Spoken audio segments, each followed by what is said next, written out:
दोस्तों नमस्कार। शुभ आशीष के साथ आपका स्वागत है। दोस्तों हिंदू धर्म में गणेश चतुर्थी का पर्व बहुत ही खास माना गया है क्योंकि प्रथम पूजनीय भगवान गणेश की पूजा के बाद ही किसी भी शुभ कार्य की शुरुआत की जाती है। लेकिन क्या आप जानते हैं गणपति की पूजा में की गई कुछ गलतियां बहुत भारी पड़ सकती हैं।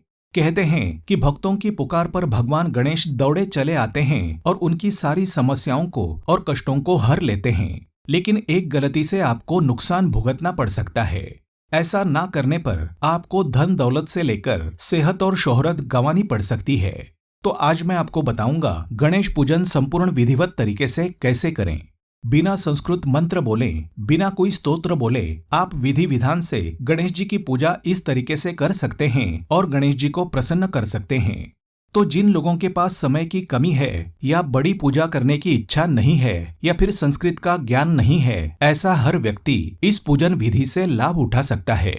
मैं बताऊंगा साल 2023 में गणेश चतुर्थी कब मनाएं, 18 या 19 सितंबर को गणेश जी की स्थापना का शुभ मुहूर्त कब है, उनकी स्थापना विधिवत तरीके से कैसे करें, संपूर्ण पूजा विधि आसान भाषा में जो सबको समझ आए। तो सबसे पहले कमेंट बॉक्स में जय गणेश लिख दें। पूजन विधि को लेकर आपके कोई भी सवाल है तो आप कमेंट्स में पूछ सकते हैं। दोस्तों गणपति को बुद्धि, समृद्धि और सौभाग्य का देवता कहा जाता है।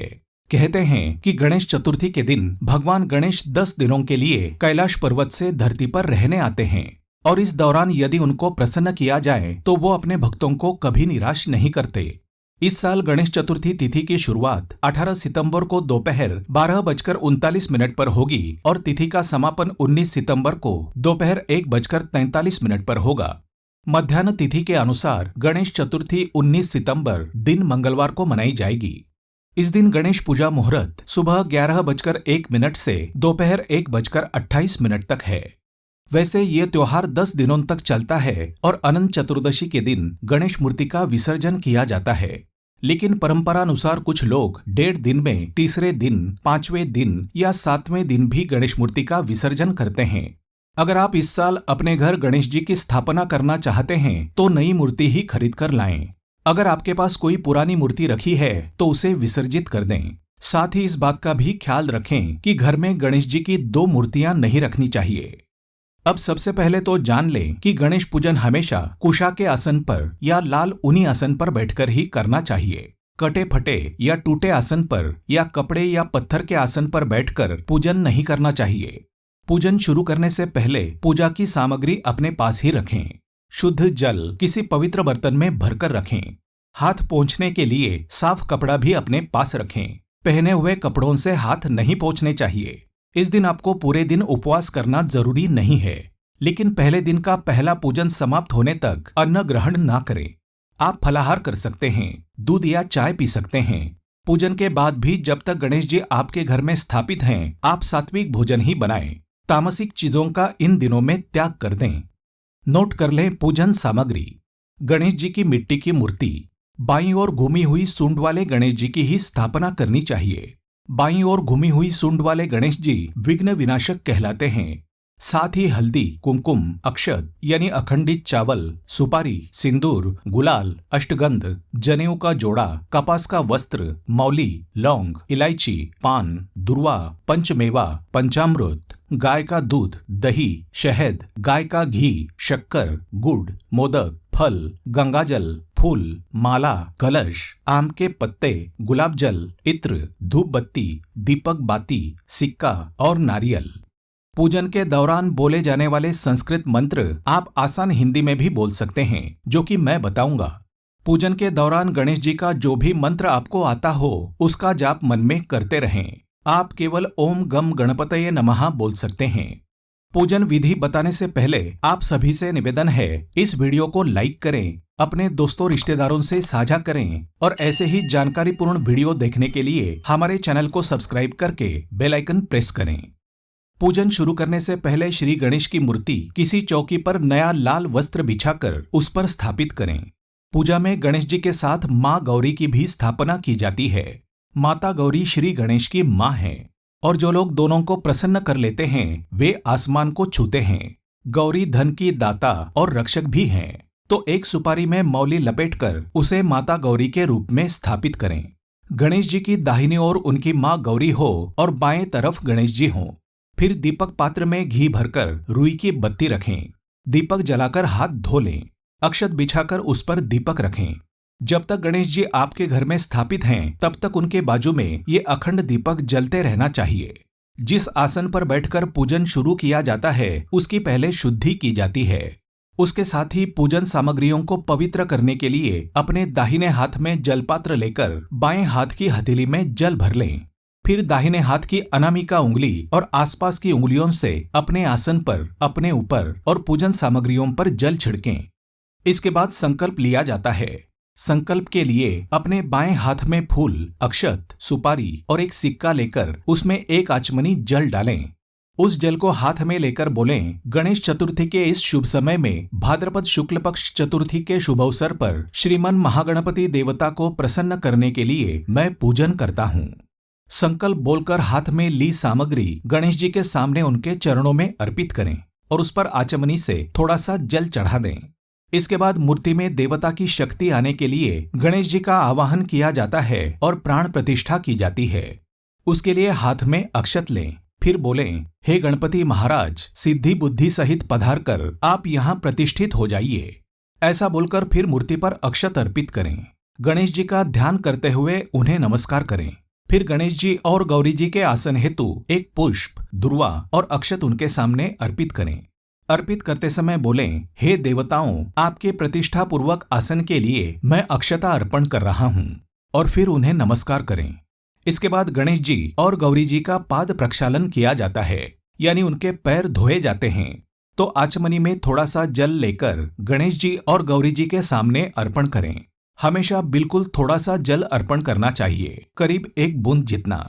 फिर भगवान को पहले जल से, फिर पंचामृत से और फिर शुद्ध जल से स्नान कराया जाता है। लेकिन यहाँ अभिषेक नहीं करना है, बस थोड़ा सा जल छिड़कना है। गणेश मूर्ति मिट्टी की हो तो उनके सामने थाली में सुपारी रखकर उस पर श्री गणेश जी की भावना करके ये स्नान कराया जाता है। मूर्ति पर केवल कुछ छींटे डाली जाती हैं। फिर ऐसे ही उनका पंचामृत स्नान कराएं, यानी दूध, दही, घी, शहद और शक्कर के मिश्रण से उन्हें स्नान कराएं। उसके बाद शुद्धोदक से स्नान कराएं, यानी फिर से शुद्ध जल से स्नान कराएं। स्नान के बाद शुद्ध वस्त्र से उस सुपारी को पोंछकर फिर से पाटे पर स्थापित कर दें। फिर भगवान को वस्त्र और उपवस्त्र अर्पित किए जाते हैं।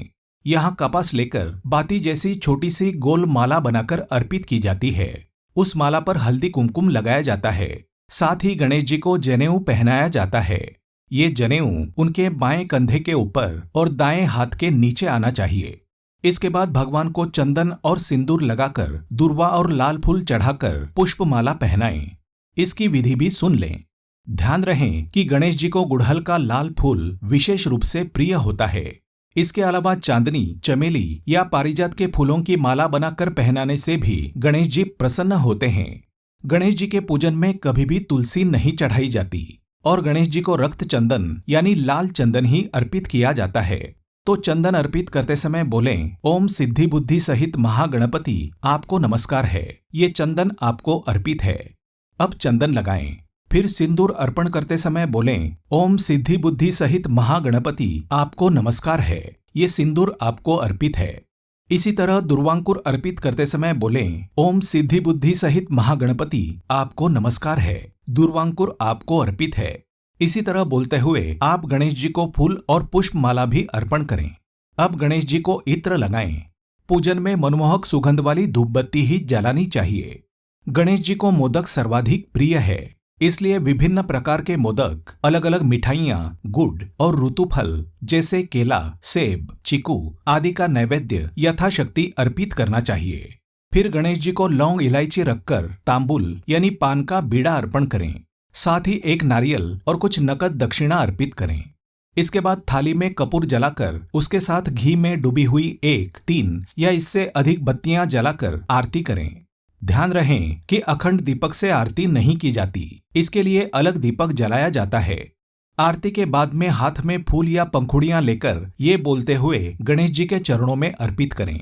बोलें, ओम सिद्धि बुद्धि सहित महागणपति आपको नमस्कार है। ये मंत्र पुष्पांजलि आपको अर्पित है। फिर आत्म परिक्रमा करें। यानी जिस जगह पर आप खड़े हैं वहीं क्लॉकवाइज 3 बार घूमें और फिर गणेश जी को नमस्कार करें। गणेश जी की हमेशा 3 बार परिक्रमा की जाती है।